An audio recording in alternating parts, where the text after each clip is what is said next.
Ini musim tetas sudah ada. Sekarang sudah ada telur 100 biji. Baru 1 hari kita masuk dalam. Ini telurnya.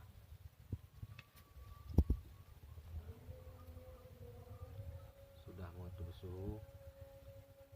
Bagus. Lampunya udah mati karena suhunya udah ketinggian. Ini udah hidup lagi. Suhunya udah stabil. Ini telurnya.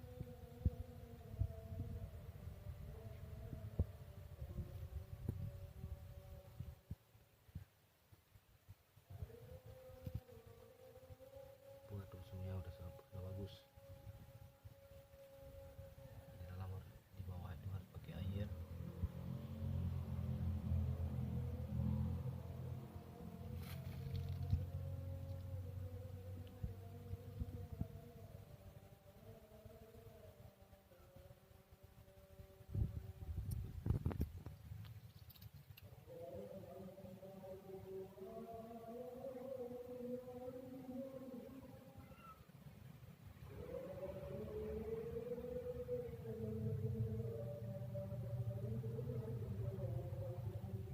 Telur kemarin saya nampakkan di tambak ini sudah saya bawa pulang ke rumah, terus taruh di mesin tetas karena sudah banyak, nggak mungkin ayam harus bawa pulang telurnya, karena sudah banyak harus pakai mesin tetas ini biar cepat banyak ayam.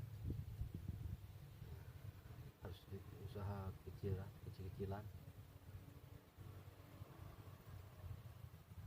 Semoga aja dapat nih bisa menjadi anak ayam.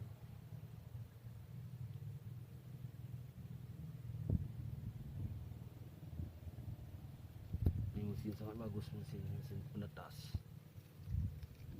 Kita duduk lagi, nggak boleh buka lama-lama karena kalau lama-lama suhunya sudah menghilang. Ya, harus duduk lagi, harus duduk rapat. Aduh, ini karena kepanasan harus dibuka nih, tutup lubang.